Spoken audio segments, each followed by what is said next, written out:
ኬሮድ እንግዲህ በዛሬው ክፍል እጅግ በጣም የምንጠብቀው በጉጉት ብዙ ነገሮችን እንጠብቀው ነበረ። ሁሉም ነገር እንግዲህ የሚገርም ነገሮች ናቸው የታዩበት በዚህ ክፍል። እናት እንግዲህ በጉጉት ስንጠብቃት የነበረው መታለች። እናትየዋ በጣም እንግዲህ እሳት ለብሳ እሳት ጎርሳ መታለች። እጅግ በጣም ተናዳለች። ግን ዙፋን ሁሉን ነገር ለማስተካከል ብትሞክርም እናት ግን ምኞት ላይ ጮሃባታለች። እንዴት በዚህ ልክ ቤቱ እንዲሸጥ ታደርጊያለሽ? ቤቱ ተሸጦሳ ባትድንስ ማለት ግዴታ ቤቱ መሸጡ ብቻ እሷን ሊያድናት እንደማይችል ነገርም እናት በንዴት እንግዲህ ተናግራለች። በእናትም አይፈረድም። እናት እንግዲህ ልጄ ትልቅ ቦታ ደረሰ ምናምን ስትል ይህ ነገር ሲፈጠር የትኛውም እናት እንግዲህ አንድ ልጅ ብድግ ብሎ ቤት ለመሸጥ ሲነሳ የምታደርገውን ያደረገችው። በእናትየዋ የሚፈረድ ነገር አይኖርም። ግን ደግሞ እዚህ ጋር ህይወት ነው። ከህይወት የሚበልጥ ነገር የለም። ብሩክ ደግሞ እንግዲህ ሁሉን ነገር አሳልፎ ለምኞት የሚሰጥ ነውና ዙፋን እንግዲህ ሁሉን ነገር ለማስተካከል እናትየዋን ለማሳመን ሞክራለች። እናት ግን እንዴት ታደርጋላችሁ በማለት ጮሃባታለች። የዚህን ጊዜ እንግዲህ ምኞት እንዴት ትጨክኝብኛለች በማለትም እናትን ጠይቃታለች። እሷም እንዴት አንቺስ ይሄንን ነገር ልታረጊ ትችያለሽ? ቤቱ መሸጥ ብቻ እኮ ያንቺን ህይወት ሊያድን አይችልም ብላታለች። የዚህን ጊዜ እንግዲህ ምኞት በጣም ተሰምቷታል። ዙፋንም ተይ እማዬ እንዴት እንደዚህ አይነት ነገር ትናገሪያለሽ ብላታለች። እንግዲህ ምኞትም ትያት የፈለገችውን ትናገር በማለት ወደ ውስጥ ገብታለች። ራሷን እንግዲህ መቆጣጠር አልቻለችም። በእናትም ደግሞ የሚፈረድ ነገር የለም። እናት እንግዲህ ትክክል ናት ብዬ ነው የማስበው፣ በአንዱ ጎን ማለት ነው። ምኞት እንግዲህ ወደ ውስጥ ስትገባ ዙፋን ተከትላት ገብታለች። ምኞት እያለቀሰች ነው። ዙፋን ልታጽናናት ሞክራለች። ተይ እማዬም እኮ ያው ቤቱ ለምን ይሸጣል በሚለው ነው አንቺ ማሰብ ያለብሽ። አሁን ላይ ወደፊት እየሄድን ነው። መጨናነቅ የለብሽም። ሀሳብሽን ምንም አይነት ነገር ሊያስቀይርሽ አይችልም። ስለዚህ ራስሽን አረጋጊ ትላታለች። ምኞትም እንግዲህ ይሄ ቤት ተሸጦ እንኳን እኔ ባልድንስ በማለት የሚያሳዝን ቃል ተናግራለች። እሷም ዙፋን ግን እጅግ በጣም የምትገርም ናት። በጣም ልቧ በጣም ቅን ነው። እሷ ግን ተይ እንደዚህ አትበይ፣ በጭራሽ ሰይጣን ጆሮ ይደፈን በማለት እንግዲህ እሷ ምኞትን ልታጽናናት ሞክራለች። እንግዲህ ዙፋን እናቷን አሁን ለሰራሽው ስራ ብሩክ ሲመጣ የምትመልሽውን መልስ አዘጋጂ ብላት ነው የሄደችው ለእናቷ ወደ ውስጥ ስትገባ። እናትም እንግዲህ በሉ እንግዲህ ነው ደብደቡኝ በማለት እየተናገረች ነው። እናት እንግዲህ ቁጭ ብላ ብሩክን እየጠበቀችው ነው። ዶክተር እንግዲህ ብሩክን ጠርቶት አናግሮታል። ዶክተር ከፖሊስ ጣቢያ ተደውሎለት ነበረ። እንግዲህ ሱራፌል ከእስር አምልጧል። ለዶክተር እንግዲህ የተደወለበት ምክንያት ማርታ ከሱራፌል ጋር ስትደዋወል የነበረበት ስልክ፣ በዛ ምክንያት እንግዲህ ለዶክተር ተደውሎለታል። የማርታም ስልክ ዝግ ስለነበረ ግዴታ ለዶክተር መደወል ስላለባቸው ለዶክተር ደውለው ነግረውታል። የዚህን ጊዜ እንግዲህ ዶክተር ብሩክን ጠርቶ ሱራፌል እንዳመለጠ ነግሮታል። እንግዲህ ብሩክም እንዴት አወክ ብሎ ጠይቆታል ያለውን ነገር። እሱም ሱራፌል ለማርታ ስልክ እንደሚደውል ያለውን ነገር እንግዲህ በዝርዝር አስረድቶታል። የዚህን ጊዜ እንግዲህ ራሳቸውን መጠበቅ እንዳለባቸው ከሱራፌል ዶክተር ሁሉን ነገር አስረድቶታል። ምኞትንም እንግዲህ መጠበቅ እንዳለበት ስለ ምኞት የጤና ሁኔታ ማርታ እንግዲህ ሁሉንም በዝርዝር ለነ ሱራፌል እንደምትነግር ሁሉ ነግሮታል ማለት ነው ለዶክተር። ብሩክ የዚህን ጊዜ በጣም እንግዲህ ደንግጧል። የሰማውን ነገር እንግዲህ ማመን አቅቶታል። እንግዲህ ብሩክ መቀመጥ ስላልቻለ በጣም ስለደነገጠ ወደ ቤት ሄዷል። ወደ ቤት ሲሄድ እንግዲህ ደግሞ ማዘር ጠብቀዋለች።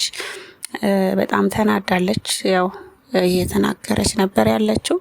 ዙፋንን ብዙ ንግግር እየተናገረቻት ነው። ዙፋንም እንግዲህ እማዬ በቃሽ እያለች እየተናገረቻት ለማስተካከል ለማሳመን እየሞከረች ነው። ብሩክ ሲገባ እንግዲህ እናት ሰላም ካለችው በኋላ ምን ሰላም አለ? ቤቱን ቡና ጨጭሶ የማያቀርብ ባለቤት በማለት እንግዲህ ምኞትን ለመንካት ሞክራለች። ብሩክ ግን የመለሰላት ነገር የለም። ለምን እሱ ሀሳቡ ስለ እነ ሱራፌል ስለነበረ ምንድን ነው የተፈጠረው በማለት ዙፋንን ዞር ብሎ ይጠይቃታል።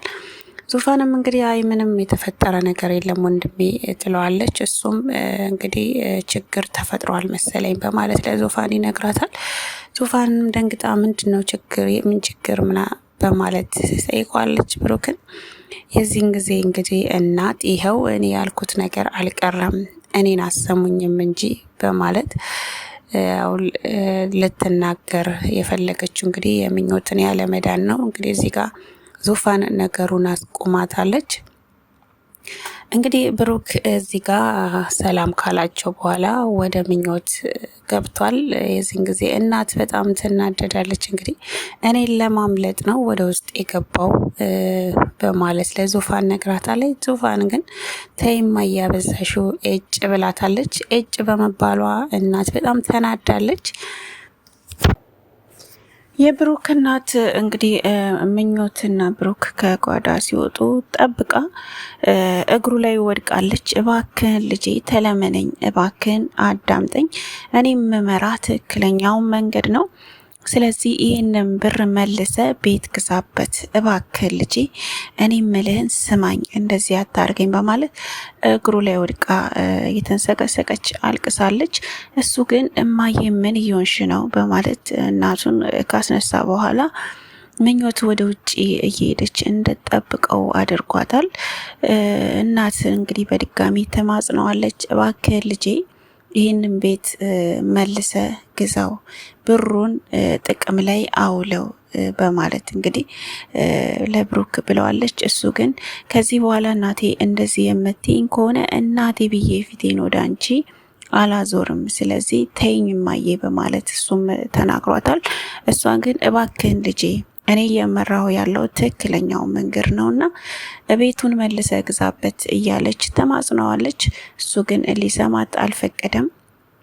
ምኞት እንግዲህ ብቻዋን በሄደችበት ሰዓት ሰው የተከታተላት ነበረ። እንደምንም እንግዲህ ሰውየው ሳይደርስባት ብሩክ መጥቷል። ሁለቱም እንግዲህ ወደ ቼክአፕ ሄደው ተመልሰዋል። ሲመለሱ እንግዲህ ብሩክ ምግብ ሰርቶ ሁሉንም እንግዲህ አብረው እንዲበሉ አድርጓል። እናት እንግዲህ አሁንም ነገሩን ስላልተወችው ዙፋን ለዶክተር ደውላ ዶክተር እናቷን እንዲያናግር እሱን እንድሰማ አድርጋ ነበረ። ዶክተር እንግዲህ ሁሉን ነገር አስረድቷታል። እነሱ እንግዲህ እያደረጉ ያሉት ነገር ለፍቅር ብዙ መስዋዕት እየከፈሉ ነው። ስለዚህ እኛ ደግሞ እንደ ትልቅ ሰው እነሱን ልናግዛቸው ነው የሚገባው። እያደረጉ ያሉት ነገር እጅግ በጣም የሚበረታታ ነው። ስለዚህ አንቺ መጸለይ በጸሎት እንጂ እንደዚህ መሆን የለብንም፣ እኛ ልናግዛቸው ይገባል በማለት ለእናት እንግዲህ ነግሯታል። እነዚህ ልጆች ቤቱን የሚሸጡት ሊዝናኑበት ወይም ደግሞ ያልሆነ ፍላጎታቸውን ሊያሟሉበት አይደለም። ይህ ብር እንግዲህ ነፍስ ሊያድንም እንደሆነ አስጨምሮ ነግሯታል ዶክተር ለእናት። እናት ግን እንዴት ትለኛለህ? አንተም እያገዝካቸው ነው ወይ በማለት እናትየዋ ከባድ ምላሽ ሰጥተዋል። ዶክተር ግን አይደለም እባክሽ ተረጅኝ፣ ያለው ነገር ይሄ ነው በማለት ሁሉ ነገር ሊያስረዳት ሞክሯል።